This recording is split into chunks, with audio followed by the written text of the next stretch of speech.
¿Cómo están? Muy buenos días, bienvenidos a este seminario. Estamos iniciando en unos minutitos más y estamos esperando a que se terminen de conectar algunos de los colegas. Entonces, si quieren, todavía pueden pasar por un cafecito, estirar las piernas y yo creo que en 2 minutos podemos iniciar.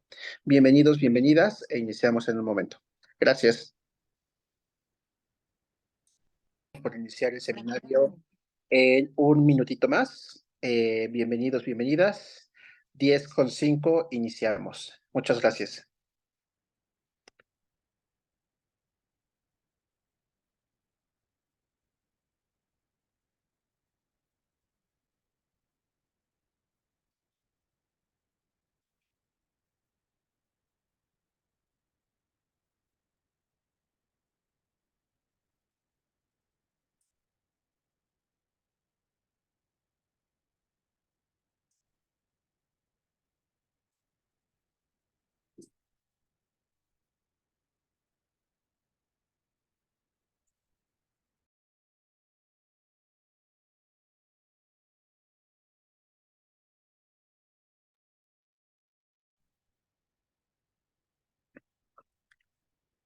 Listo. Muy buenos días a todos, a todas. Sean bienvenidos a este seminario en donde queremos platicar con todos ustedes sobre los aspectos que deberíamos de estar considerando al momento de estar platicando de proyectos, de estructuración de proyectos con enfoque climático. Muchos de ustedes tuvieron la oportunidad y nos hicieron favor de participar en alguna convocatoria que tuvimos hace algunas semanas para formar parte de un grupo que podría estar acompañado para justamente apoyar la estructuración de proyectos. Eh, Desafortunadamente, pues bueno, por capacidades, por tiempos, no pudimos atender a todos, a todas.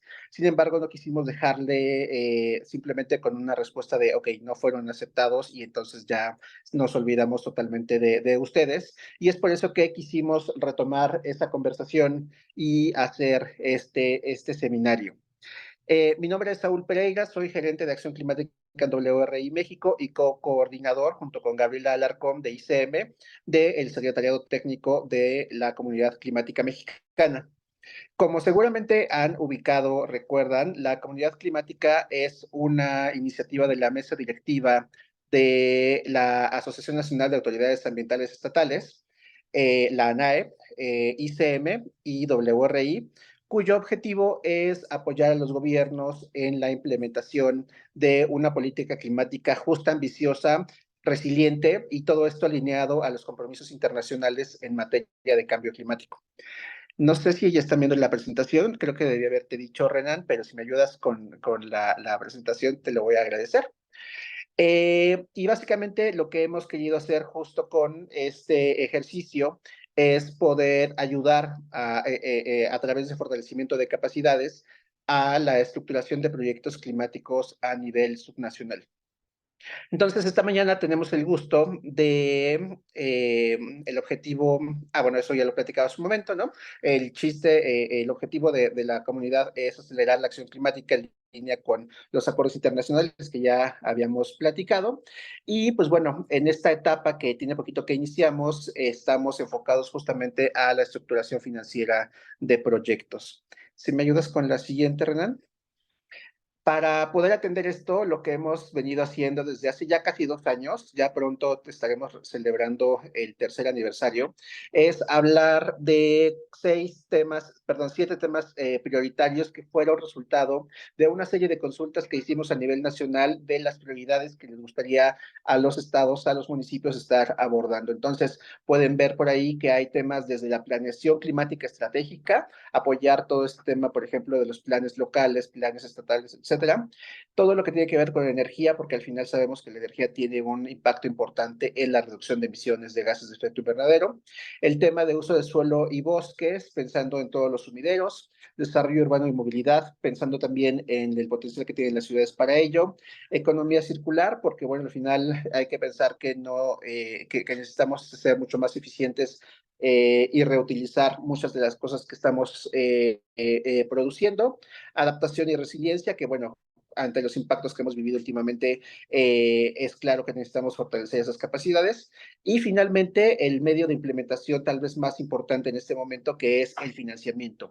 ¿Con qué hacemos todo lo que viene en la parte en los cuadritos previos que justamente acabamos de mencionar? Entonces, bueno, un poco siguiendo en esa línea, y si me ayudan con la siguiente, es que hemos ya realizado 46, no me acordaba del número, pero 46 seminarios desde hacía casi 3 años, en donde hemos abordado una serie de actividades y de temas que han sido, insisto, de interés de todos, de todas ustedes, y van desde aspectos de mitigación, de adaptación, financiamiento, género, estructuración de proyectos, etcétera. Entonces, si quisieran consultarlos o refrescar la memoria, porque estoy seguro que más de uno de una de ustedes ha participado en esos seminarios, pues bueno, recuerden que la página de la Comunidad Climática Mexicana .mx, ahí, no es cierto, comunidadclimática.mx, ahí pueden encontrar las grabaciones de esos seminarios. La siguiente, por favor.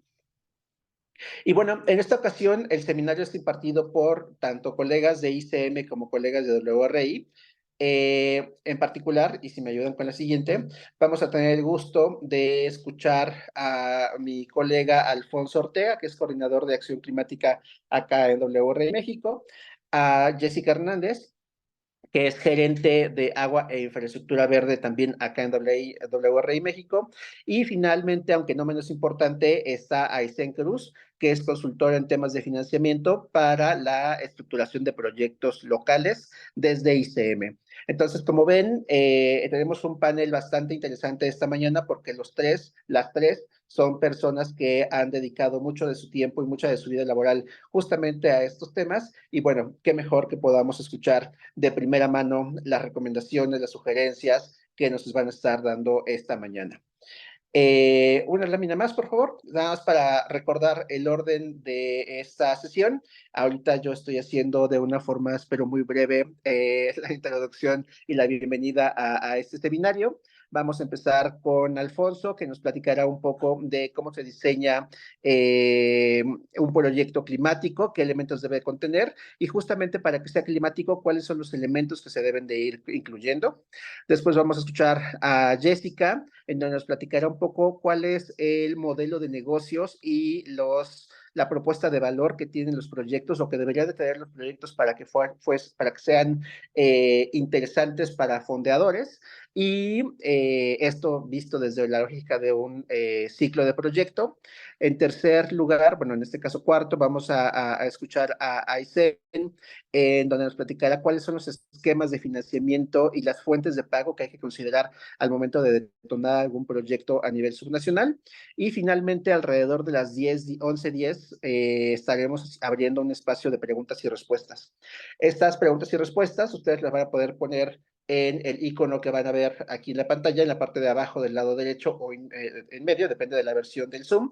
Y pues ahí pueden poner las preguntas y las iremos respondiendo, ya sea a lo largo de la conversación en el propio texto o en este espacio las leeremos en voz alta y entonces trataremos de responderlas. Entonces, bueno, siéntanse con la confianza, como siempre, de poder verter su información, sus dudas, sus inquietudes, para que los tres expertos, las tres expertas que están por acá, nos puedan ayudar a responderlas. Y bueno, sin más preámbulo, creo que sí, hay una lámina más, la de inicio.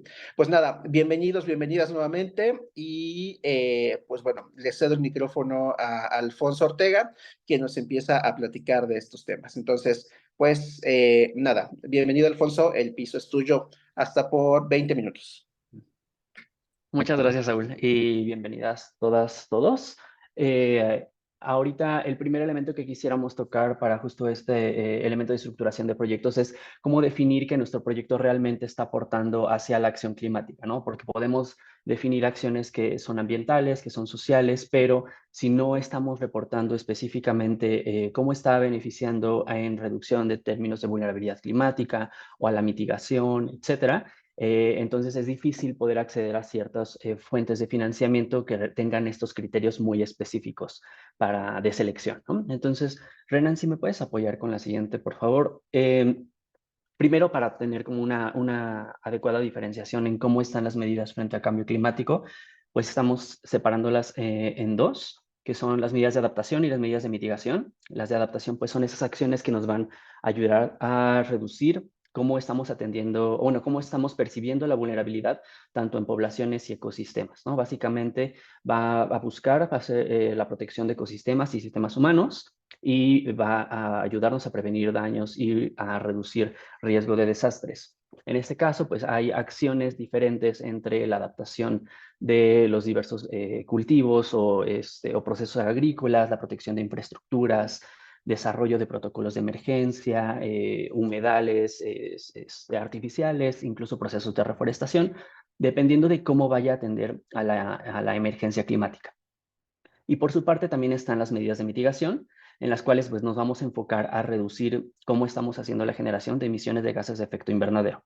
En este caso, pues va desde procesos industriales en cómo reducimos los combustibles que estamos utilizando que sean de tipo fósil o en las medidas de captura de carbono que estemos integrando, por ejemplo, también con procesos de reforestación, uso de energías renovables, entre otros. Entonces, como vieron ahorita, mencioné reforestación en ambos elementos, ¿no? Entonces, esto nos indica que hay algunas medidas que tienen un enfoque dual, ¿no? Básicamente, que aportan hacia ambos elementos o tienen este beneficio, ¿no? Por ejemplo, una acción de reforestación dual tendría que cumplir con la mitigación de base porque logra la captura de carbono, pero también va a lograr la adaptación si, por ejemplo, está la reforestación en una ladera que es susceptible de generarse un deslave por lluvias torrenciales que puedan ser detonadas por, entre otras cosas, cambio climático, ¿no?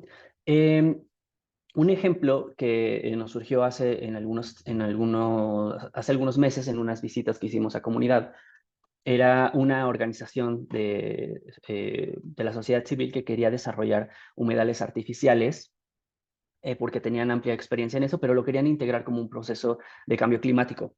Sin embargo, cuando estábamos haciendo la revisión de su proyecto, justo veíamos que su enfoque era un poco más hacia el proceso ambiental, ¿no? De obtener un recurso hídrico limpio y que no, o sea, libre de contaminantes, ¿no?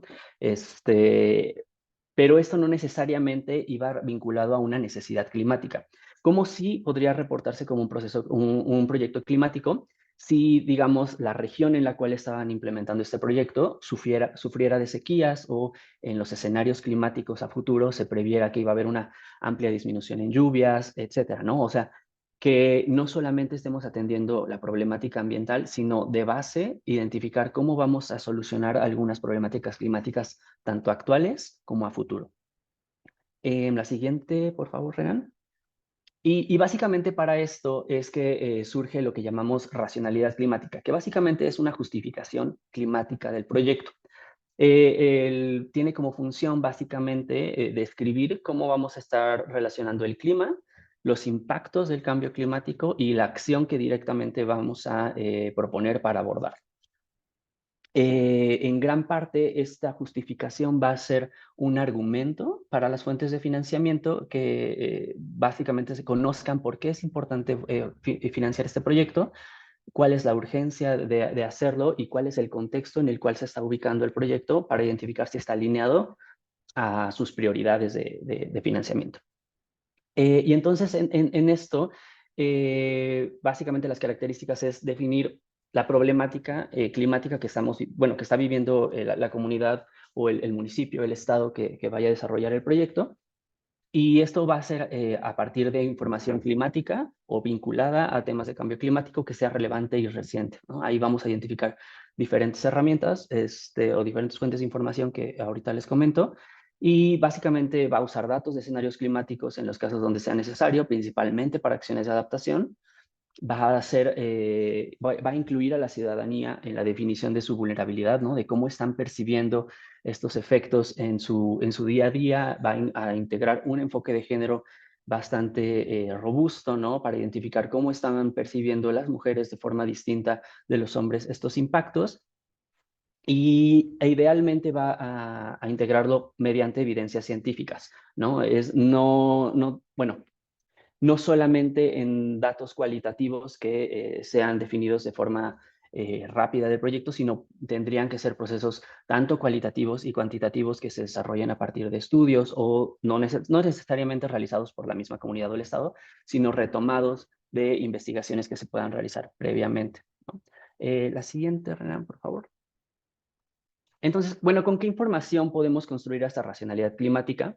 Pues depende realmente de la naturaleza del proyecto, ¿no? Entonces, por ejemplo, para proyectos de adaptación, lo estamos vinculando directamente a la vulnerabilidad climática, ¿no? ¿Cómo vamos a reducir esta vulnerabilidad?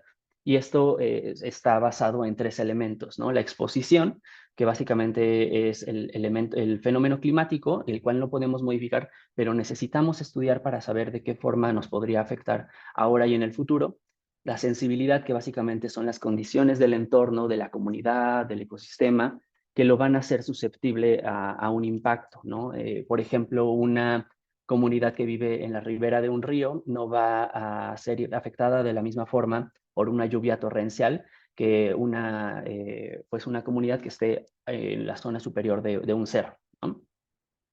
Y también pues las capacidades adaptativas, que básicamente es qué capacidades, qué habilidades, qué recursos económicos, recursos humanos, tecnológicos, etcétera, tiene ya esta comunidad para poder desarrollar proyectos de adaptación o adaptarse de base, ¿no? Entonces, aquí utilizaríamos información de escenarios climáticos que nos ayuden a decir, en el futuro vamos a identificar una tal cantidad de disminución de lluvia, o justamente vamos a percibir una mayor temperatura en 3 grados Celsius anuales, etcétera, ¿no? Elementos de este tipo que nos van a ayudar a decir, esto es lo que va a suceder en el futuro con relación al clima de nuestra región.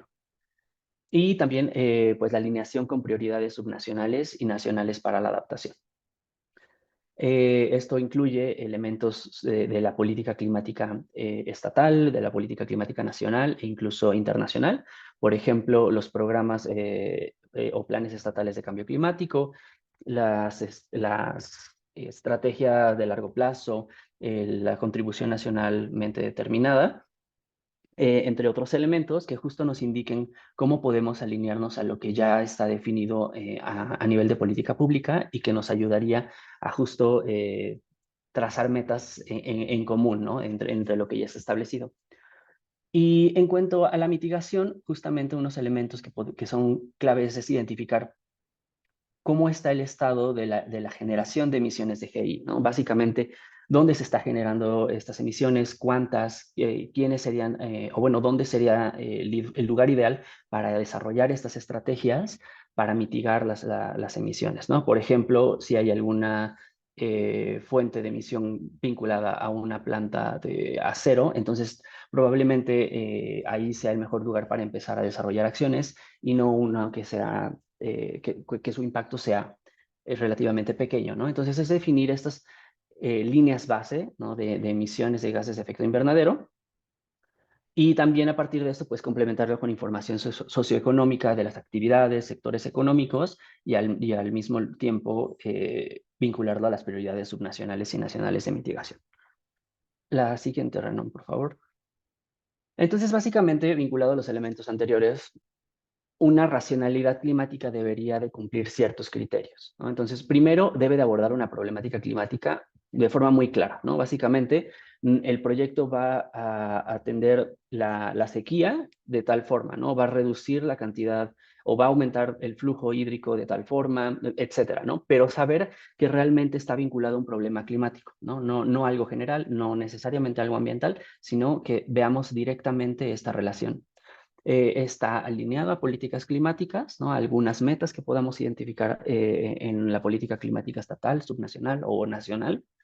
También que use escenarios climáticos, por ejemplo, lo que está integrado en el Atlas Nacional de Vulnerabilidad al Cambio Climático, que haga uso de información de emisiones de GI, por ejemplo, del inventario nacional, el inventario del registro, perdón, de emisiones. Cuenta con enfoque de género, ahorita más adelante hablaremos un poco más de ello. Va a incluir directamente a la ciudadanía, a sus perspectivas, a cómo perciben su vulnerabilidad y también van a hacer uso de indicadores socioeconómicos y de lecciones aprendidas de proyectos que se pudieron realizar previamente, ¿no? Para identificar cómo de forma óptima pueden realizar adecuaciones en su proyecto y para tener una mejor implementación.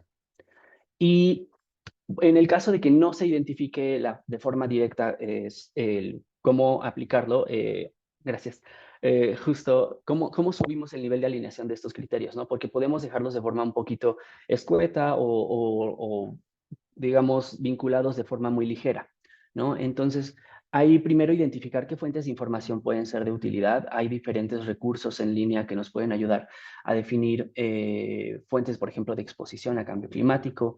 Identificar es clave quiénes pueden brindar información relevante, quiénes pueden ser aliados para justo implementar acciones, entre otros elementos.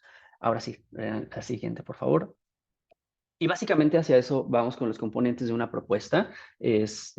Más adelante mis colegas van a hablar en detalle de algunos de esos elementos que son prioritarios, pero justo ahorita hay algunos que son base, ¿no? Estos que están mencionados por acá, no voy a decirlos todos, pero son los que identificamos como los que principalmente están siendo solicitados por diversas fuentes de financiamiento, ¿no? Y entre estos, pues están objetivos climáticos, básicamente, cuáles son los resultados, enfoque de género, la sostenibilidad y replicabilidad del proyecto, riesgos y salvaguardas, entre otros. Ahora sí, Renan, por favor, la que sigue.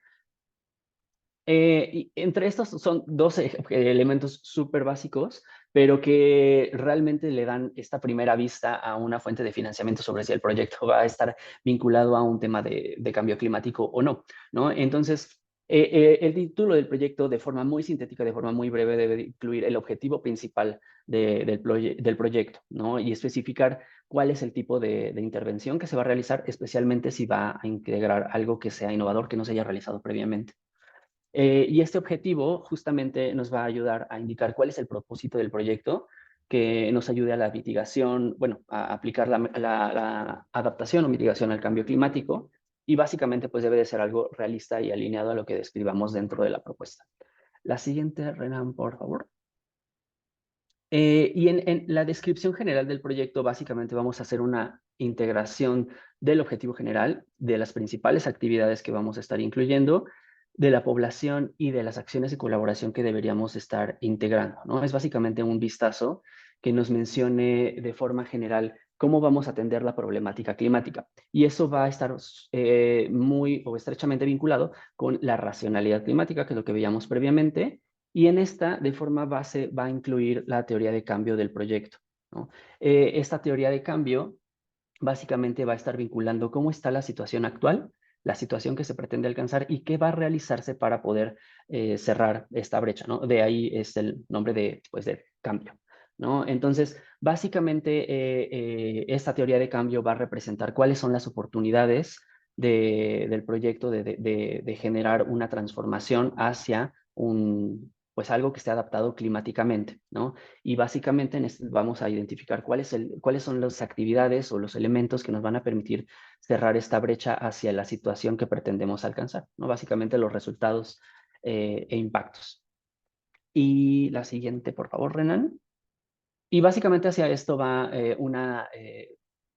pues va vinculado a la matriz de marco lógico, lo cual no voy a adentrarme un poquito, pero justo es hacer una vinculación entre las actividades, productos y resultados, ¿no? Que en diversas propuestas de proyecto vemos que en algunos casos realmente solo se cambia la redacción de estos elementos y no necesariamente se identifica cuáles son las diferencias entre sí, ¿no? Y cada uno de estos está vinculado, ¿no? Pero básicamente una actividad es decir, es responder a todas estas preguntas que están marcadas acá, es básicamente el qué, cómo, cuándo se va a realizar una actividad y a partir de esa actividad qué es lo que se va a obtener, ¿no? Por ejemplo, un producto específico, un taller, una guía, un proceso de reforestación específico, etcétera, ¿no? Y a partir de esto, pues, ¿qué resultados se van a obtener? Y esto no va a estar tan vinculado a, por ejemplo, no va a ser necesariamente un taller, ¿no? Un resultado de la implementación de un taller sería, por ejemplo, la cantidad de personas que están cambiando hábitos o la disminución en la cantidad de veces que se inunda cierta región, ¿no? Esos serían los resultados específicos. y van a estar vinculados a actividades y productos, pero no es lo mismo. Ahora sí, Renan, la que sigue, por favor. Para la parte de género, nada más de forma rápida voy a comentar esto que está vinculado a la sensibilidad de mujeres frente a hombres, que básicamente nos plantea cuál es la situación en diferencias, ¿no? de ambos, en cuestión de su vulnerabilidad. En primer punto, especialmente en los contextos rurales y locales, es el que hay una mayor pobreza y carencias sociales en lo que viven las mujeres, ¿no? Y también en las actividades económicas en las cuales ellas están involucradas, por ejemplo, en la recolección de agua, en la recolección de leña, en actividades agrícolas, ¿no? Que son elementos que están vinculados al manejo de recursos naturales y que potencialmente serían más afectados por procesos de cambio climático, ¿no? A la vez, también ellas tienen menor poder político, menor poder económico. Esto lo veíamos muy vinculado a cuando no tienen poder para tomar decisiones frente a la tierra, ¿no? Por ejemplo, en decisiones de ejidatarios o de estos propietarios de la tierra, en el que se definan acciones, no sé, por ejemplo, de la comunidad, como no son propietarios de la tierra, porque los propietarios son los esposos o los hijos que han tal vez emigrado, pero las que se quedaron son las mujeres y de todas formas no se les incluye en la toma de decisiones, ¿no? Por esto, por roles de género, por las costumbres que están arraigadas, pero al final quienes reciben estos impactos no necesariamente van a ser los hombres que viven tal vez en otras regiones, ¿no? Sino las mujeres que se quedan a trabajar en estas zonas y a experimentar de forma severa los impactos climáticos, ¿no? La siguiente, por favor, Renan. Y hacia esto es que vemos la gran relevancia de la integración de equidad de género y de inclusión social, es lo que significa el acrónimo GESI, en el que justo vamos a buscar que un proyecto que tenga una racionalidad climática tenga un involucramiento activo de las mujeres. ¿Qué quiere decir esto? Que participen directamente en las actividades de implementación de un proyecto, no solamente con el equipo de trabajo, sino también en las personas que se van a beneficiar, ¿no? Por ejemplo, en las comunidades locales. También que detectemos oportunidades del proyecto para empoderarlas, para implementar modelos económicos en los cuales podamos reducir todas las desigualdades de género en las cuales están viviendo estas mujeres y otras poblaciones vulnerables como pueblos indígenas. Y básicamente que ayudemos a que estén participando en la toma de decisiones, ¿no? Que no solamente queden en la fuerza de trabajo, sino también en que tengan voz y voto sobre las actividades. Y igualmente, también tener un proceso de atención a sus necesidades, ¿no? No necesariamente solo que apliquen actividades, sino también escucharles e identificar cómo es que ellas están viendo afectadas por el impacto climático, ¿no? Que podamos adaptar nuestros objetivos, nuestros resultados y actividades a las necesidades de las mujeres y de los pueblos indígenas. La que sigue, por favor. Y finalmente, nada más para la parte de indicadores sensibles a género, hay una dificultad que vemos en los proyectos, especialmente de nivel subnacional, para poder integrar ciertos indicadores que justo nos permitan tener una vista hacia lo que debería de ser la equidad de género, ¿no? Y para esto, pues básicamente deben ser indicadores que reflejen un cambio en cómo las mujeres están percibiendo los impactos climáticos. Y aquí había algunos ejemplos.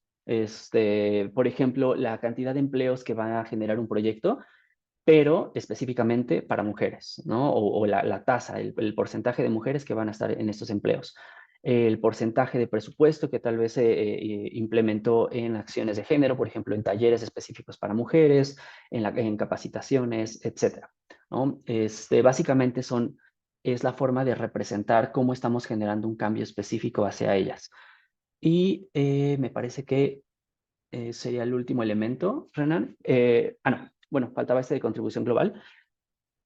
Básicamente, lo que mencionábamos sobre sostenibilidad y replicabilidad del proyecto, que básicamente esté vinculado a las políticas climáticas nacionales e internacionales, ¿no? Que nos definan metas comunes, digamos que no todo este proceso que se ha llevado a cabo en diversos entes, pues sea desperdiciado, sino que lo utilicemos y alineemos nuestras actividades hacia ello. Y finalmente asegurarnos que los resultados de nuestro proyecto van a generar beneficios en el largo plazo. No establecerlo como una dependencia hacia financiamientos, sino que justo desarrollemos modelos económicos que nos permitan alimentar constantemente esos proyectos y de alguna forma pues establecer una sistematización de lecciones aprendidas que nos ayude a justo definir qué fue lo exitoso del proyecto y cómo podemos aplicarlo en otras regiones. Me parece que ahora sí son los últimos elementos y muchísimas gracias. Solamente recalcar pues la necesidad de que justo los proyectos de cambio climático sean específicos hacia cómo lo atienden, ¿no? Y en todos estos criterios que mencionábamos previamente. Muchísimas gracias. Quedo atento a cualquier elemento. Muchas gracias, Alfonso, por compartirnos este elemento que es básico cuando hablamos de proyectos climáticos, ya sean de mitigación o de adaptación. Lo importante es reflejar cómo es que esos proyectos van a estar impactando o solucionando alguna problemática vinculada con el cambio climático. Entonces, bueno, por ahí tendremos un poco de más información al respecto, pero para ir avanzando en la agenda, le voy a ceder el micrófono a Jessica para que también nos cuente un poco cuáles son esos elementos que hacen a un modelo de negocio atractivo y, digamos, vendible para el fondeador y que hay que considerar en términos tanto de tiempos, etapas y demás. Entonces, Jessica, bienvenida, muchas gracias. Tienes hasta 20 minutos para tu participación. Gracias. Gracias, Saúl. Buenos días a todos. La idea aquí es también empezar a compartir con ustedes el concepto de modelo de negocio, propuesta de valor. La que sigue, por favor. Como ustedes saben, se está hablando mucho en estos temas de medio ambiente que tenemos que crear proyectos que sean financieramente sustentables. Digamos, sí, financieramente sustentables. Si empezamos a escuchar estas expresiones de que sea un modelo de negocios, ¿no? Entonces, ¿a qué nos referimos o de qué se habla cuando hablamos de modelos de negocios? Un poco conociendo la expresión, pues una expresión, ¿no? Es un concepto que tiene varias definiciones, se ha utilizado indistintamente para diferentes cosas, sobre todo en el medio empresarial, y una de las más comunes sería como para una lógica en la que opera y crea valor para sus grupos de interés. O sea, en el caso de una empresa, para sus grupos de interés, pues muchas veces es el revenue o las ganancias, ¿no? En el caso de proyectos ambientales tendremos que hablar cuál es esa propuesta de valor. Sin embargo, desde una perspectiva financiera, pues necesitamos también crear valor monetario en un sistema que funciona mucho mediante los retornos de inversión, ¿no? Entonces, desde esta perspectiva, un ejemplo de buen modelo de negocio tiene que responder a estas preguntas de quién es el cliente y qué valora, ¿no? En nuestros proyectos ambientales, si bien los beneficios son visibles, son palpables, estamos como en un vacío en un vacío, en un puente que no nos ha permitido llegar a esa lógica de inversiones o la lógica donde se encuentra el financiamiento. Uno de los primeros esfuerzos ha sido todo este tema de cambio climático, donde se está buscando que volteen las estructuras de modelos de inversión, de capital, hacia lo que pudiera ser un beneficio para mitigar los efectos del cambio climático. Sin embargo, tenemos mucho tipo de proyectos que no necesariamente, como mencionaba Alfonso, van a atender a una problemática directa de cambio climático, y entonces, ¿cómo le vamos a hacer, no? Y hay que hablar del resto de los proyectos que traen un beneficio ambiental y que al final todos están conectados. Entonces, cuando hablamos de buen modelo de negocio, tenemos que decir quién es el cliente y qué valora, ¿no? Si yo necesito inversiones, necesito entender a quién o cómo opera esa lógica de las inversiones o del capital. ¿Cómo ganamos dinero en este negocio? ¿Qué es lo subyacente? Bueno, todavía estamos en modelos donde se espera ver ganancias monetarias y necesitamos pensar esas ganancias monetarias desde dónde van a venir en un proyecto que tiene un enfoque de cambio climático o de otro impacto ambiental. ¿Y cómo podemos ofrecer valor a los clientes a un costo adecuado? Obviamente, dentro de esto también existe la lógica de la eficiencia.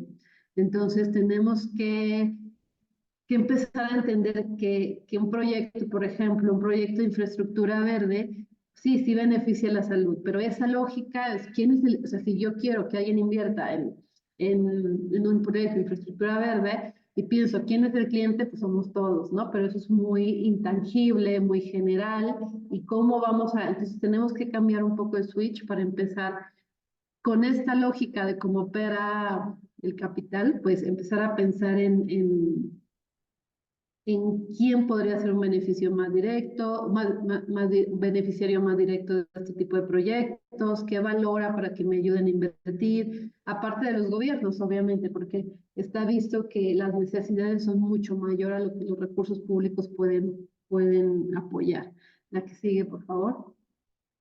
Entonces, a partir de esta lógica, necesitamos entender cuál es la propuesta de valor de nuestros proyectos, tomando como referencia, pues, ¿no? Esta lógica. Los elementos que forman parte de una propuesta de valor son la identificación del problema, ¿no? A partir de decidir, ok, queremos hacer un modelo de negocios y necesitamos identificar nuestro cliente, ese cliente tiene que valorar, o cómo identificamos qué valora o qué atiende o cómo vamos a resolver algo, pues es importante darnos cuenta de cuál es el problema, necesidad o servicio que pretendemos atender, ¿no? Como mencionaba, un proyecto de infraestructura verde o bueno, de cambio climático que atienden el tema de reducción de emisiones, ¿cómo, desde dónde, ¿no? Reducción de emisiones, ¿en qué sector? En el transporte, en la generación de energía eléctrica, en las emisiones de las plantas de tratamiento de aguas residuales, hacia dónde queremos enfocar nuestros esfuerzos. Y es bien importante tener esa claridad de qué esperamos lograr con el proyecto, ¿no? A partir de eso, que yo identifico la problemática y propongo una solución, un proyecto, unos alcances, ¿qué buscamos atender? No vamos a, tendremos que ser muy claros en acotar esos beneficios, esa necesidad, ese problema que se atiende y explicar cómo se atiende, ¿no? A partir de esto, el cómo se atiende es el resultado o producto, ¿no? Que yo quiero atender un tema de emisiones, sé que en el sector, en el transporte hay un tema de una flotilla, por ejemplo, en el transporte público, ¿no? Flotillas con antigüedad mayor a 10 años, en el tema de agua, una problemática puede ser de gobernanza, de sequía, de infraestructura, porque no puedo llegar a ciertas áreas con mis servicios de agua potable y saneamiento, etcétera. Entonces, a partir de eso, ¿qué es lo que estoy proponiendo? Para atenderlo, puede ser infraestructura, puede ser un proceso de gobernanza, porque entiendo que no hay una toma de decisión clara. Y entonces, ¿qué espero lograr con eso? Bueno, a partir de lo que propongo, pues voy a reducir, voy a canalizar inversiones, es bien importante que tengamos claridad de cuáles son los resultados o productos de lo que esperamos lograr. Por ejemplo, un gran reto ha sido los temas de infraestructura verde, porque al moverlo de una perspectiva de beneficio público a tratarlo de mover a una perspectiva de beneficios que pudieran generar interés en inversiones, pues tengo que ser muy claro en qué inversión, o sea, qué exactamente va a ser este proyecto, cuánta capacidad de retención de agua va a traer, la capacidad de reducir olas de calor o de mitigar el calor, eso cómo se representa en valores monetarios, etcétera, ¿no? Entonces, es bien importante que sigamos un poco este proceso de pensamiento. Y por último, una muy interesante es cómo contribuye tu propuesta a, ¿no? Y estos son los actores, y si lo vemos desde una perspectiva de modelo de negocios, los clientes. ¿Cómo contribuye tu propuesta a quien quiero que me coopere? Si voy a construir un parque y quiero que me paguen la entrada del parque, pues bueno, la sociedad tiene que ver, o mis usuarios de ese parque, el beneficio que obtienen a partir de de participar, ¿no? Con una cooperación en este tipo de proyectos, a las agendas políticas. A fin de cuentas no nos podemos pegar al tema de que existen agendas políticas de los tomadores de decisión, hay banderas, no sé, puede ser una bandera de desarrollo económico, una bandera de beneficio ambiental, una bandera de cooperación internacional. Entonces será bien importante que busquemos cuáles o que identifiquemos cuáles son las agendas políticas de nuestros tomadores de decisión, sobre todo en el tema de los proyectos públicos. Por ejemplo, no sé, en infraestructura verde, si alguien quiere el bienestar de la comunidad o la inclusión o la dignificación de los espacios, bueno, puede ser una bandera donde este tipo de proyectos pueden encajar y habrá que identificarlos de esta manera. O un tema de mitigación, porque el tomador de decisión en turno quiere abanderar, no sé, el saneamiento. Entonces, bueno, ¿cómo mi proyecto va a contribuir a ese saneamiento? Bueno, va a reducir flujos a las plantas de tratamiento, va a servir como un filtro natural. ¿Qué es lo que queremos o qué es lo que busca estos tomadores de decisión? Porque a partir de ahí también se dirige mucho el tema presupuestal. Luego, políticas públicas. Van a identificar cuáles van a ser las políticas públicas que se están viendo tanto a nivel local, estatal, federal, qué banderas se están, de la misma manera, ¿no? ¿Qué banderas se están tomando en cuenta? ¿Hacia dónde va? Por ejemplo, en esta administración, todo el tema en el sur, buscar elevar el nivel de desarrollo de vida en la región y cómo se están dirigiendo las inversiones hacia ese tipo de regiones. Es importante que conozcamos los contextos para que nuestro proyecto, para que creemos la narrativa adecuada para nuestro proyecto y para que lo apoyen. Igualmente los grupos de interés, las industrias, por ejemplo, en el tema de agua observamos que por mucho tiempo pues todos asumíamos llueve gracias a mi llave y ahí está el agua, ¿no?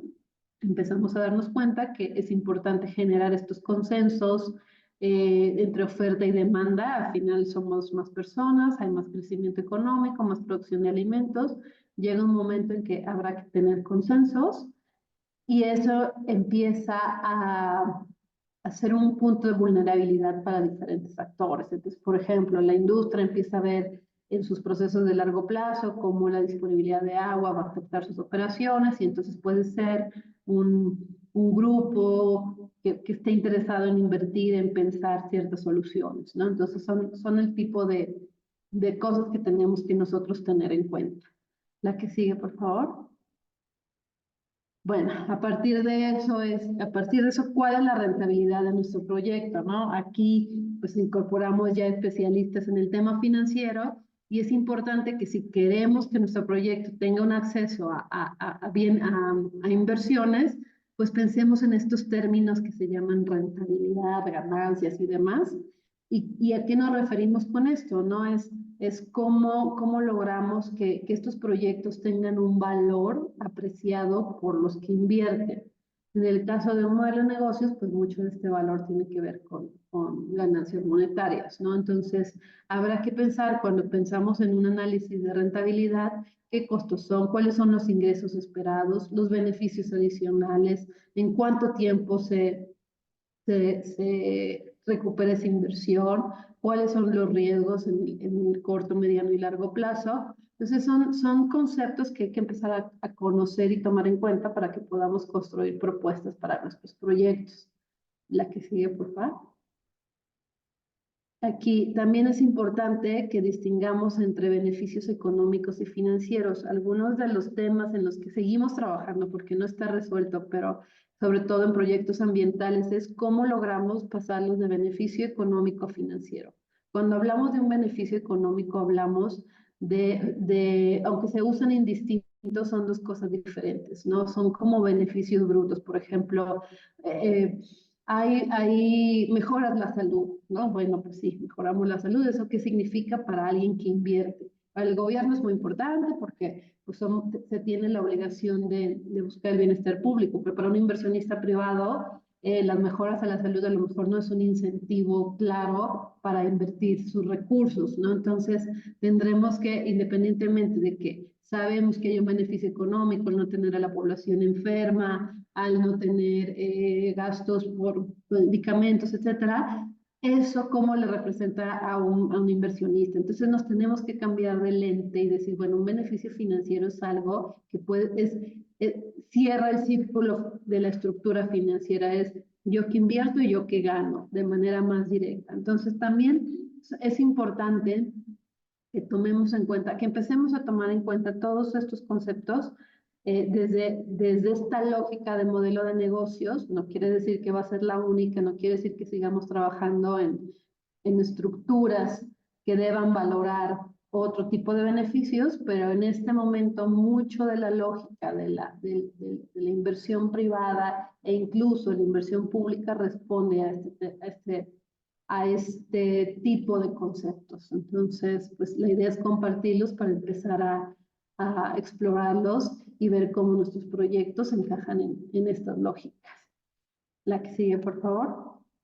Y ya para cerrar rápidamente, esto, bueno, la idea es aventarles estos primeros conceptos que podemos ir explorando más a fondo, ir entendiendo las oportunidades de nuestros proyectos, pero es importante también identificar en nuestro ciclo de proyectos el ciclo de las necesidades de inversión, ¿no? Por ejemplo, en una etapa de planeación probablemente los recursos que necesitaremos serán menores a los de la etapa de ejecución y será importante identificar quiénes son o quiénes valoran diferentes propuestas de valor. Por ejemplo, en la planeación tenemos instituciones que nos pueden apoyar con asistencia técnica y nos pueden apoyar con recursos para el desarrollo de proyectos ejecutivos, para el desarrollo de documentos de gran visión. Y entonces estos son nuestros clientes, nuestros actores, y habrá que compartir cuáles son los objetivos que ellos buscan. Una vez que estamos en los temas de inversión, de permisos y demás, estamos hablando de montos de inversión más grandes dependiendo del tipo de proyectos, pero pues ya estamos hablando de un 80%. Por lo general dicen reglas de dedo, la planeación cuesta entre 5 y 10% de lo que te puede costar un proyecto. Entonces, es bien importante que aquí volvemos a switchar a quién le interesa invertir en esto, qué va a recibir, cuál va a ser su retorno de inversión y tomar en cuenta los tiempos, ¿no? Porque todos estos son procesos que en un proyecto, por ejemplo, este es un ciclo de proyectos de un proyecto de infraestructura pública. Un proyecto de infraestructura pública por lo menos se va a tomar bien hecho, no con las prisas, entre un año, o sea, entre 6 y 2 años, 6 meses y 2 años la pura planeación, otro año en la preparación y de 1 a 3 años dependiendo de la magnitud de estos proyectos, lo que vamos a lograr, lo que intentamos implementar. Entonces tenemos que tener en cuenta todos estos ciclos para también entender en qué momento estamos, qué propuestas de valor generamos en cada etapa del proyecto para los diferentes actores que se van a ir subiendo en los financiamientos. Porque, por ejemplo, en esta última parte que se queda abandonada, que es la operación y mantenimiento, ¿a quiénes le interesa? ¿Por qué nos interesa? Aquí hay mucho en los temas ambientales, hay mucho que hablar sobre temas de tarifas y de pagos o contraprestaciones que pues hay que hablarlas, ¿no? Porque si no, no podemos cerrar el círculo virtuoso desde el punto de vista financiero o de desarrollo, de sustentabilidad financiera. Entonces, pues la idea es compartir un poco este tipo de conceptos porque es lo que nos va a llevar a pensar en otras alternativas aparte de los fondos públicos para muchos de los proyectos ambientales que queremos empujar, ¿no? Como comunidad climática. Creo que así a punto, claro, ¿no? Hago mi tiempo y esto abre boca para el financiamiento.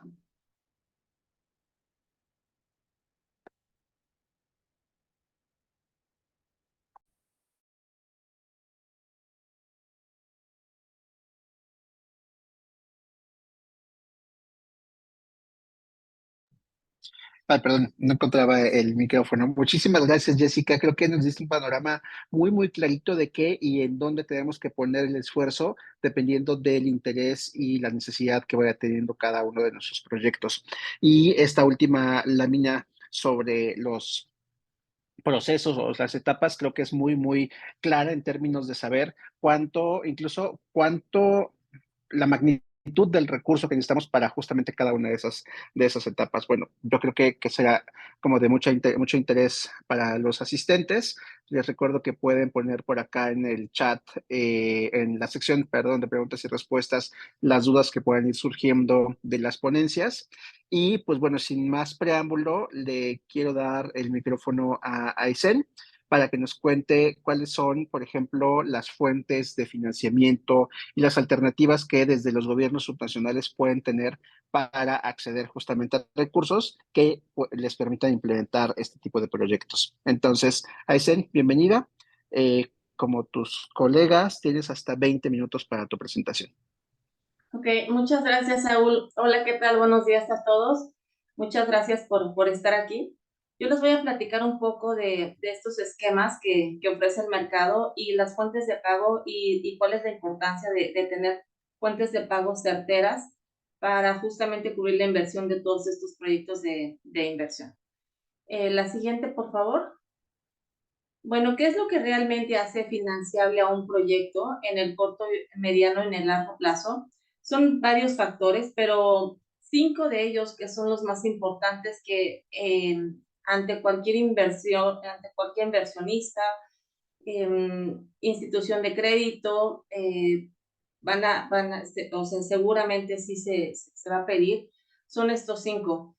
El primero es, pues, contar con una estrategia de mitigación clara y responsable sobre los impactos sociales y ambientales que está generando el proyecto. 2, es tener al ejecutor, que es, en este caso, es una empresa privada, un contratista, que realmente tenga la capacidad financiera para llevar a cabo el proyecto y que lo pueda terminar en tiempo y forma y que no nos pueda dejar la obra a medio camino, que, bueno, por múltiples hay experiencias, la verdad es que sí ha pasado, entonces sí hay que tener muchísimo cuidado con este tema. El tercero es contar con una fuente de repago de esta inversión, es decir, que la dependencia a cargo, ya sea un estado, un municipio, un organismo de agua, tenga la capacidad suficiente para poder afrontar esta erogación. Ahorita en un momento vamos a ver estos esquemas de financiamiento que son múltiples el abanico de posibilidades con los cuales podemos accesar a un tipo de financiamiento responsable. Y bueno, la última sería, y no menos importante, sería la mitigación de riesgos, que ahí es donde lo que se busca es justamente diferenciar los riesgos que hay y que ya sea el inversionista privado o la dependencia pública pueda hacerse responsable de ciertos riesgos que tengan la mayor capacidad o que tengan realmente la capacidad administrativa para poderlos mitigar. Riesgos hay de todos tipos, pero pues básicamente se pueden englobar en 3 grandes rubros que son técnicos, ambientales, económicos y financieros. La siguiente, por favor. Bueno, el mercado de manera muy general ofrece 2 tipos de esquemas de financiamiento. Uno, para proyectos en donde solamente se lleva a cabo la construcción y otra para proyectos en donde además de la construcción también se prevé la operación y mantenimiento. Estas 3 actividades tienen que recaer con el mismo inversionista y bajo el mismo contrato.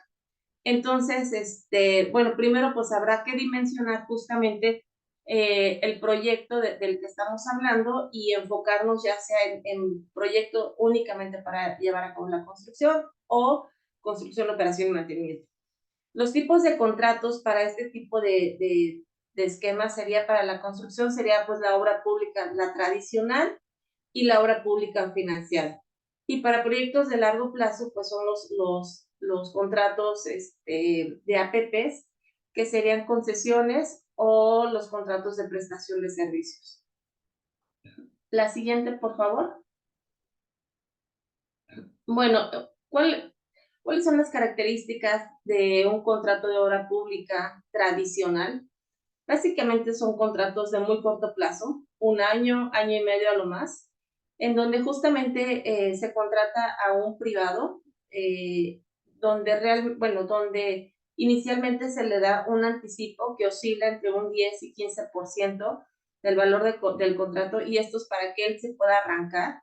Este anticipo normalmente se asegura o se garantiza a través de alguna carta de crédito o fianza a favor de la dependencia, ya sea el Estado, el municipio, del organismo operador, quien esté justamente llevando a cabo el proyecto. Y se van haciendo pagos periódicos conforme a su avance de obra. Hay un calendario de avance de obra en donde existe un supervisor a cargo de la dependencia, donde se va revisando que justamente la obra se lleve a cabo en tiempo y forma, se va palomeando y, lleva todo un proceso ahí administrativo. Se le hacen los pagos al constructor, obviamente previa amortización parcial de este anticipo, para que al término del plazo de ejecución del proyecto se haya liquidado pues el contrato. Estos contratos, pues como los había comentado, son de corto plazo. Normalmente se financian a través de partidas presupuestales que ya están en el presupuesto de egresos, o a través de créditos bancarios con la banca multilateral, banca de desarrollo o la banca comercial. Para eso también la banca de desarrollo ha llevado a cabo ya algunos programas. Se dan apoyos o se dan financiamientos a través de las aportaciones que le corresponden a los municipios o a los estados, a través del ramo 33 del fondo del país o del Fortamun. Pero bueno, eso ahorita lo platicamos. La siguiente, por favor. Y aquí están los proyectos de obra pública financiada, que la gran diferencia yo creo que radica en 2 puntos. Uno, aquí no existe anticipo, o sea, el municipio, el organismo, el Estado no da recursos al inicio de la obra. La obra en su totalidad es financiada por el contratista, por el privado. Se van haciendo estos hitos o estos avances de obra, pero solamente para dejar pues un antecedente, y al término del plazo de la construcción, el valor del contrato justamente lo que se hace es se difiere en pagos hacia un futuro. Obviamente tiene, inicialmente pues ya se sabe cuántos pagos hacia adelante se van a realizar. Normalmente son pagos periódicos casi iguales, en donde se paga justamente una parte se van pagando parcialidades del valor del contrato, más un componente financiero, por el tema de financiar, digamos, la obra. Este tipo de esquemas ha sido bastante utilizado, últimamente por varios municipios y estados, porque la verdad es que permite llevar a cabo las obras sin que la dependencia tenga que desembolsar recursos, como es el caso del anticipo. Aunque sea un 10 o 15%, muchas veces pues sí existe una restricción presupuestal y no es como tan fácil erogar este tipo de recursos. Entonces, este esquema la verdad es que ha sido bastante cómodo. El tema de los pagos periódicos justamente se incluyen en el presupuesto de egresos, y pueden ser por 1 año, 2 años, dependiendo de las administraciones que estén llevando a cabo el proyecto. Y también se pueden financiar a través de estos fondos que les comentaba, que es el país y el Fortamun. No con la totalidad, habrá que ver, normalmente se garantiza un porcentaje de estos fondos, y con lo cual pues es suficiente para pagar este tipo de obras. La siguiente, por favor.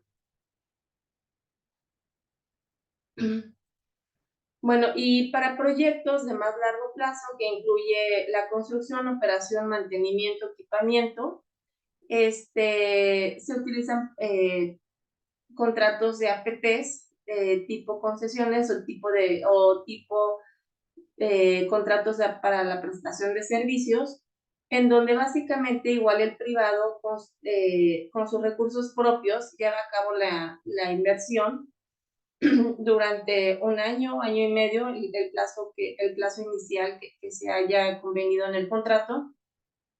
La dependencia no eroga recurso alguno.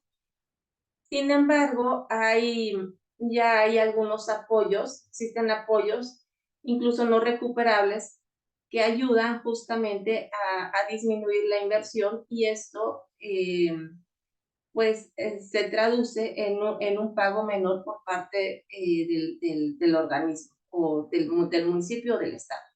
Estos apoyos normalmente pues son aportados por instituciones multilaterales o por la Secretaría de Hacienda.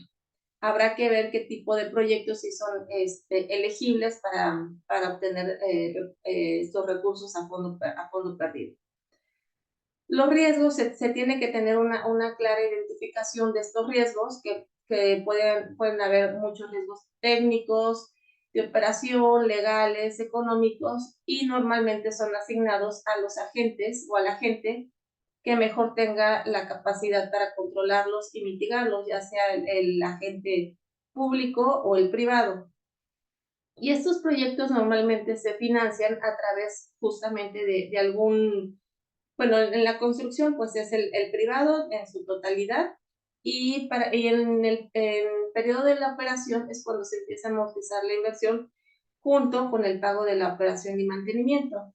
Y normalmente estos proyectos igual se financian con partidas presupuestales y con algún ingreso que tenga derecho de recibir el municipio o el estado, algún ingreso periódico, como algún impuesto, alguna aportación, algún tipo de aprovechamiento. Estos recursos se encapsulan en un vehículo de administración que normalmente es un fideicomiso y que sirve de pago, sirve para pagar justamente la inversión.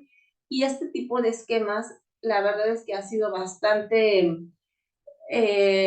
pues ya bastante digerible para todos los bancos, sí, para todos los bancos, para el mercado, y la verdad es que ha sido una estructura ya bastante conocida y que le ha permitido a muchos proyectos ser bancables y obtener financiamientos de largo plazo.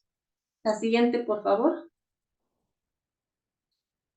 Bueno, un poco lo que les he venido comentando. Los proyectos de corto plazo se financian a través de partidas en los presupuestos egresos, créditos directos a municipios o estados, y a través de las aportaciones federales del ramo 33, específicamente del Fondo de Aportaciones para la Infraestructura Social, que es el país para municipios, y el país normal para los estados. Es importante nada más ahí mencionar que este fondo ya existe un producto en el mercado que utiliza estos recursos y que está dando créditos directos para los municipios, justamente para llevar a cabo proyectos de infraestructura que tengan un impacto climático e impacto social. Y bueno, proyectos para la construcción, operación y mantenimiento, que son de largo plazo, pues igual son partidas presupuestales. Y lo que también es importante es que sí se tiene que dejar algún tipo de garantía, un pago, un ingreso adicional, un recurso adicional, que sean ingresos recurrentes como impuestos, contribuciones. Hemos visto también algunos proyectos con impuestos prediales, aunque sus ingresos al predial no son tan homogéneos en el transcurso del año.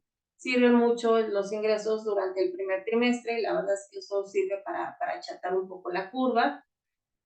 Los impuestos sobre nómina también tenemos por ahí 2, 3 casos de éxito que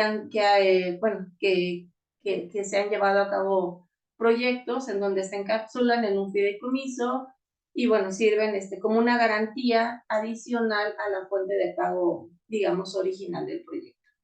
Esto es lo que realmente hace bancable a todos estos tipos de proyectos y bueno, es importante tenerlos en cuenta para que en el momento que se esté justamente estructurando un proyecto se tenga en cuenta. Pues básicamente me parece que esa fue la última slide de mi parte y si tienen pues alguna pregunta, pues aquí con mucho gusto. Muchas gracias, Saúl.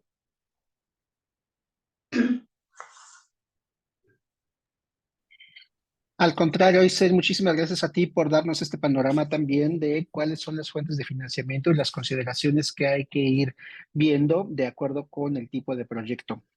Pues bueno, después de escuchar las tres presentaciones de perdónenme, de nuestros tres expertos, creo que es momento de detonar pues la conversación, responder preguntas y afortunadamente por acá ya tenemos algunas de ellas. Deme un segundito y las leo en un momento para que igual vayamos las respondiendo. Si quieren, vámonos directo con la primera pregunta que está dirigida a Alfonso. La pregunta es, ¿cuál es la recomendación en la estructuración de la racionalidad climática de proyectos que aportan tanto mitigación como la adaptación? ¿Qué recomendarías, Alfonso? Hola, Saúl, muchas gracias. Bueno, en primer punto, creo que sería, en primer caso, definir cuál es el objetivo prioritario del proyecto, ¿no? O sea, podemos tener el beneficio de ambos enfoques de atención a cambio climático, pero una es definir si hay un objetivo prioritario. Si son los dos, bueno, seguimos ahora sí que a un siguiente paso, en el cual buscamos a cuál es la fuente de financiamiento que a la cual vamos a buscar atender nuestro proyecto. Y ahí primero identificar si hay un criterio específico que nos haga identificar si ellos solo financian acciones de mitigación o de adaptación, ¿no? Por ejemplo, hay un fondo llamado Mitigation Action Facility que justo no tendría mucho sentido proponerles un proyecto centrado en adaptación y que solamente tenga un cachito de mitigación, ¿no? Entonces, en ese sentido, sería justo definir esta fuente de financiamiento y si en ese siguiente paso, al final de todas formas definimos que es el enfoque dual que necesitamos y ahí encontramos una fuente de financiamiento que tiene este abordaje general, pues justo entonces creo que dentro de la propuesta que se desarrolle, primero hay que definir cuáles son los efectos climáticos que van a ser abordados en conjunto por el proyecto y los objetivos específicos que justo va a definir el proyecto, las actividades que nos van a permitir tener beneficios directos, ¿no? En ambos casos. Tanto, por ejemplo, hablaba del ejemplo de reforestación en la ponencia y justo definir cómo la posición específica en la cual va a llevarse a cabo la reforestación va a permitir la reducción de la vulnerabilidad al cambio climático en este enfoque de adaptación y adicionalmente, pues hacer una cuantificación de las posibles emisiones que estarían siendo capturadas por ese proceso de reforestación. Gracias, Alfonso. Pregunta para Jessica. ¿Cómo calcular el valor monetario de algunos elementos cualitativos, como por ejemplo, como el ejemplo que se dio del mejoramiento a la salud o del impacto de reforestar o restaurar alguna zona? Pues ese es le digo que esa es la razón por la que todavía tenemos trabajo, porque estamos de hecho, no hay todavía una metodología establecida, falta información, sí empieza a haber esfuerzos, por ejemplo, el de WRI empieza a haber esfuerzos en explorar cómo calculamos eso, por ejemplo, pero implica estadísticas, ¿no? Acotas un sitio, te das cuenta de los servicios que hay, vas a las estadísticas de salud, empiezas a hacer correlaciones. Esto empezó de manera más temprana, por ejemplo, con el tema de agua y saneamiento. Hay algunas metodologías que empiezan bueno, desde hace muchos años establecieron ese vínculo salud y agua. Y entonces ahora también ya hay varios estudios que empiezan a vincular el tema áreas verdes con la salud y empiezan a cuantificarla desde estadísticas. Todavía no estamos en un lugar, yo creo que a nivel mundial, en decir, este es el beneficio, son 300 personas menos, ¿no? pero empieza a haber mucho, sobre todo en el primer mundo, le digo, de esta estadística, porque tienen muchos datos disponibles. En México, el INEGI recién sacó el valor de los servicios de los servicios ecosistémicos. Empiezan a hacer un ejercicio de este tema, sugiero consultarlo, de hecho yo también acabo como de descubrirlo recientemente, y ahí pues empezamos a ver metodologías que proponen economistas a partir de la lógica, ¿no? De nuestros sistemas económicos. Por ahí sugeriría que empezáramos, y sí, es un tema en exploración. Gracias, Jessica. Sigo con las preguntas. Si por ahí surge alguna reacción o una pregunta derivada de la respuesta, porfa, también incluyanla en el chat. Pero me voy a una pregunta que me parece también bien interesante, que es para Aysén.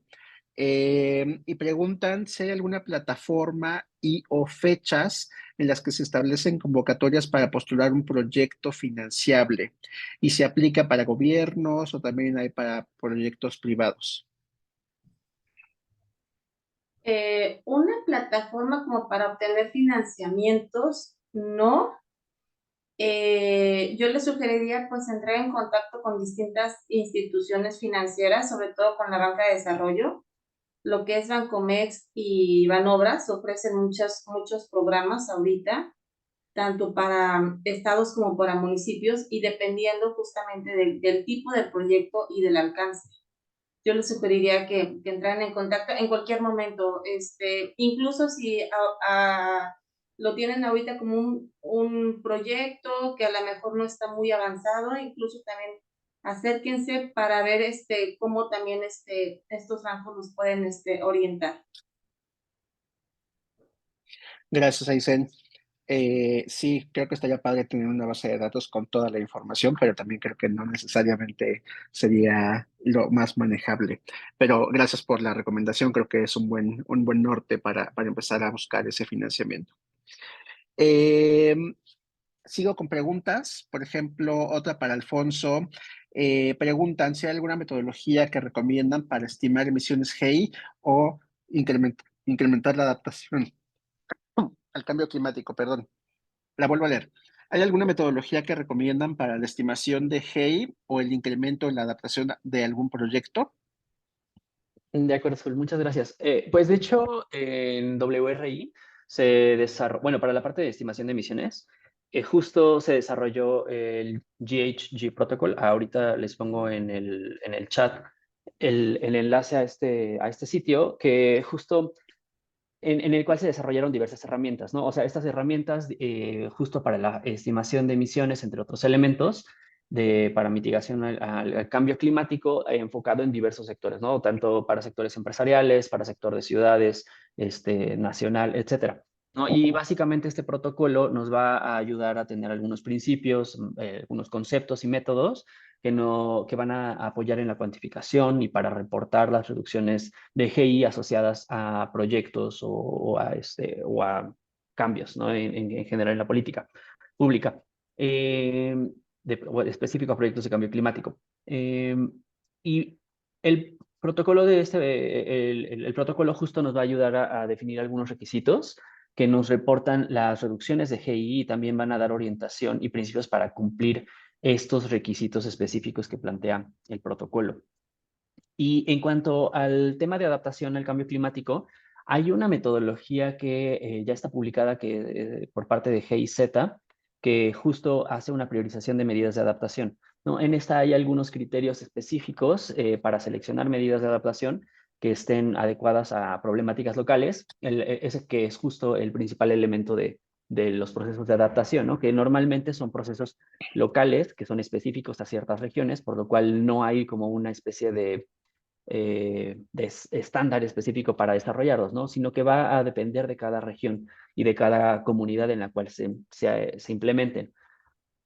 Entonces, básicamente, esta metodología nos da pues una especie de marco para tomar decisiones con base en ciertos criterios ambientales, sociales y económicos, entre otros, que pues van a apoyar a tomar una decisión adecuada. Adicionalmente, en WRI estamos trabajando en una guía que justo nos ayuda a dar una orientación a diversas organizaciones que están desarrollando o que buscan desarrollar proyectos de adaptación al cambio climático para que los puedan financiar adecuadamente o con base en fuentes de financiamiento tanto nacionales como internacionales, pero esperamos que eso quede publicado más adelante en el año. Entonces, en cuanto lo tengamos, con mucha seguridad les enviaremos esta comunicación. Gracias, Alfonso. Sigo con las preguntas porque son varias y muy interesantes. Para Jessica, si podrías recomendar alguna metodología para monetizar los beneficios económicos y hacerlos evidentes financieramente para posibles inversionistas. Bueno, ahorita les puse ahí el tema, les puse el link de esta publicación de INEGI, donde nos ayudan, por ejemplo, nos dan algunos valores indicativos que nos pueden servir para precisamente incorporarlas a metodologías de valorización de los sistemas ecosistémicos. Ahí hay unos muy claros en los servicios de agua, de bosques, y con eso, a ver, podemos irlo acotando a áreas específicas. Estamos ahorita terminando un pequeño análisis nosotros de infraestructura verde, por ejemplo, y precisamente de estas metodologías de cómo contamos en plusvalía, cómo representa esta plusvalía. También les voy a pasar otro estudio que hay, otros enlaces que se han hecho en Estados Unidos de cómo valorizamos de estos sistemas. Y la otra, un punto clave en este tema, que en México el gran reto ha sido la disponibilidad de información, los datos.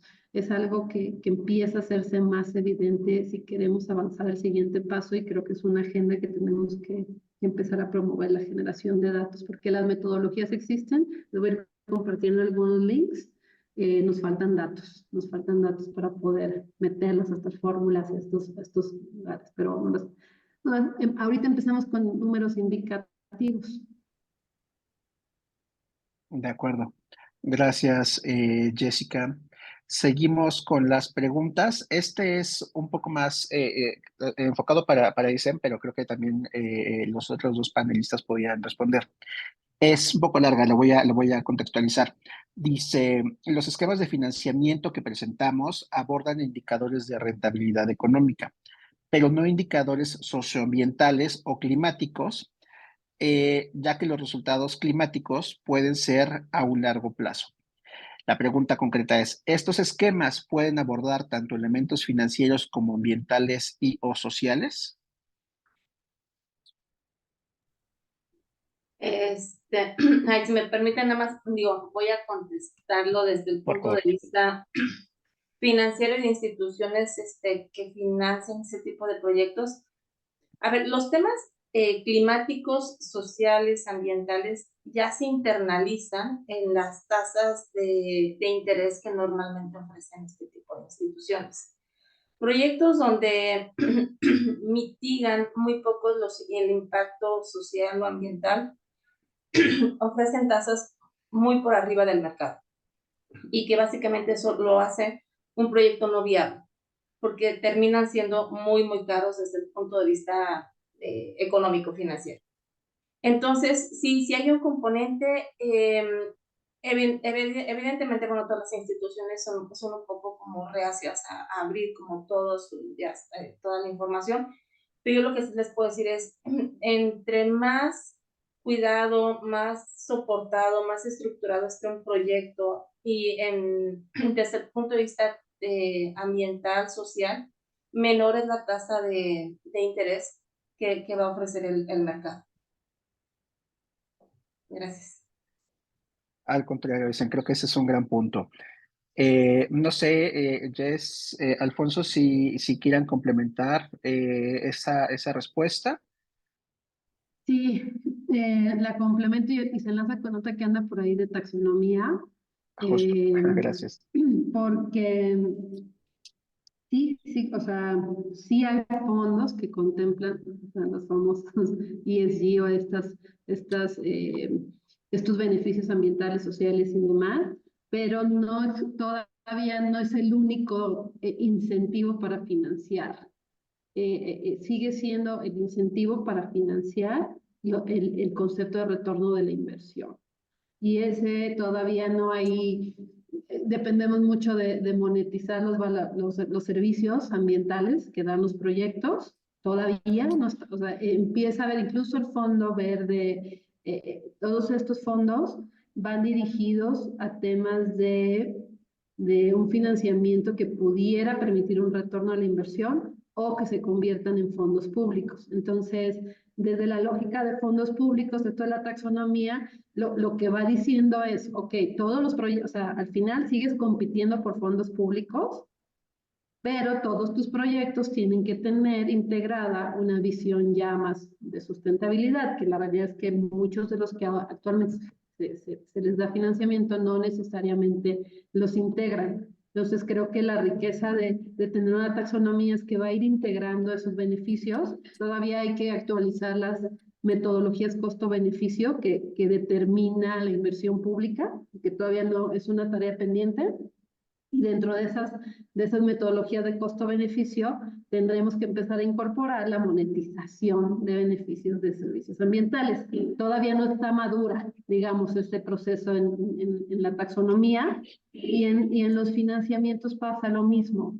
Hay financiamientos, o sea, hay programas de financiamiento del sector público, del sector privado, donde un proyecto ambiental es elegible, pero eso no excluye que va a ser el único driver. Sí necesitamos seguir pensando en un valor, en monetizar este producto resultado porque competimos. Al final, desafortunadamente, hay muchísimos proyectos y compiten, ¿no? Con las necesidades pues las diferentes necesidades que hay que atender en el mundo. Gracias, Jess Aysén, por la respuesta. Creo que al final es un proceso que estamos viviendo en todos lados, no solamente a nivel subnacional en México, sino también es discusiones a nivel internacional. Creo que vamos con muy buen tiempo. Veo un par de preguntas aún que voy a retomar, pero si todavía por ahí hay alguna pregunta que sigue siendo cosquillitas para los asistentes y los ponentes, por favor, váyanla poniendo por acá en el chat. Esta pregunta que sigue es para Alfonso, y ya que tocaste el tema de género, la pregunta es si hay indicadores que vayan más allá de la diferenciación por género de los impactos climáticos o de la participación de mujeres en ciertas actividades, y pone como ejemplo los cambios en las dinámicas de género en los hogares. Sí, gracias, Saúl. Justo hay un documento, acababa de ver la pregunta, les iba a mandar por el chat una guía que tiene, no estoy seguro de quién, pero por ahí la tengo guardada, que justo ayuda a la definición de indicadores de género. Yo creo que puede ser bastante útil y yo lo vincularía especialmente justo a cómo lo planteaban en las dinámicas económicas. En específico, creo que podría realizarse en torno a la cantidad de mujeres que pueden estar desarrollando actividades económicas que no necesariamente están vinculadas a temas de manejo de recursos naturales, ¿no? Por ejemplo, que el proyecto haya definido cierta, no sé, un modelo de turismo sostenible en el cual previamente las mujeres no participaban y ahora sí, ¿no? O la independencia económica que ahora podrían tener las mujeres en el ingreso que tienen ellas, etcétera, ¿no? Y esto de forma indirecta justo nos habla de un cambio en la dinámica de cómo están desarrollando sus actividades, ¿no? Ya no hay una dependencia específica hacia las actividades que realizan los hombres, sino ya hay una independencia económica y esto al final pues apoya a la reducción de brechas de igualdad de género, ¿no? Les comparto en unos minutos este documento en el chat, donde justo ahí vendrá más detalle en algunos elementos de este tipo. Gracias, Alfonso. Seguro será de mucha utilidad para la persona que preguntó y para todos los demás. Eh, Finalmente, esta es una pregunta que está para Isem, pero creo que también si alguien más quiere reaccionar, adelante. La pregunta es si es factible conseguir financiamiento para actualizar inventarios de gases y compuestos de efecto invernadero o para actualizar programas estatales de cambio climático.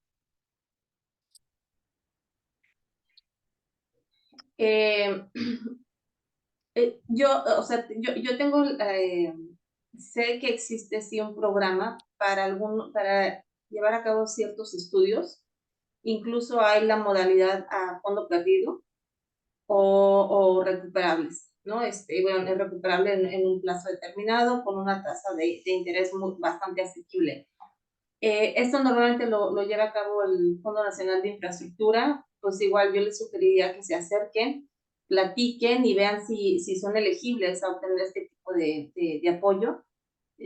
Por ahí les voy a dejar la liga del Fonavin, y bueno, revísenlo. Sé que existe ese programa. Gracias. A ti, Aisel, no sé, Alfonso, Jessica, ¿alguna idea justamente sobre este financiamiento para estos instrumentos de política? Pues la banca de desarrollo por lo general tiene asistencia técnica para este tipo de proyectos y es a fondo perdido. Desde el gobierno, en esta administración creo que no hay, anteriormente había, por parte del INEC y incluso de, por ejemplo, del Banco Central de América del Norte, en la parte de la frontera, de USAID en algunos lados, sobre todo de las agencias de desarrollo sí hay que seguir buscando las convocatorias o hacer una presentación nuevamente, ¿no? Cada vez más se compite por recursos y si bien antes había como una política de vamos a hacer planes de cambio climático en todo el país, se supone que ya más o menos todos tienen uno y que se supone que se crearon las capacidades institucionales dentro de los gobiernos para continuarlo. Entonces, es como que ese financiamiento se bajó o se determinó como ya no tan necesario desde el punto de vista de fondos públicos, pero las agencias de desarrollo siguen teniendo y será importante nuevamente para demostrar la propuesta de valor. ¿Qué vas a hacer con ese plan? ¿No? Porque lo que ha sucedido es que se hicieron y no hay mucha claridad y a lo mejor nos falta hacer ese barrido de a partir de todos los que se hicieron, ¿qué sucedió? ¿No? Claro. Muy bien, pues estamos llegando al final de esta sesión. Quiero agradecerles a Aysén, a Jessica a Aysén, Jessica y Alfonso por las preguntas y las respuestas, las ponencias, perdón, pero sobre todo a todos los asistentes por las preguntas y por su interés. Pronto vamos a compartir la información de nuestros próximos seminarios y eventos a través de las redes sociales de la comunidad, pero como saben, este tema en particular es de particular interés para todos nosotros, tanto en la comunidad como en el secretariado, y sabemos que también para todos ustedes. Entonces, por favor, estén muy atentos a las redes sociales y a las siguientes actividades que vamos a estar desarrollando. Aquí ya está en la pantalla las redes sociales por si aún no nos acompañan. Y al final de la sesión van a encontrar una encuesta con 4 preguntas muy, muy sencillas en donde les agradeceremos que puedan responder y dar su opinión sobre el seminario. Y bueno, simplemente recordarles también a todos los asistentes que pueden consultar este y los seminarios anteriores que platicábamos al inicio en la página de la comunidad que es comunidadclimáticamexicana.mx. A nombre de la comunidad climática mexicana, nuevamente les agradecemos enormemente a los ponentes, a las ponentes por su participación y por supuesto a todas y a todos ustedes por estar esta mañana con nosotros. Sin más por el momento, muchísimas gracias y les deseamos excelente día.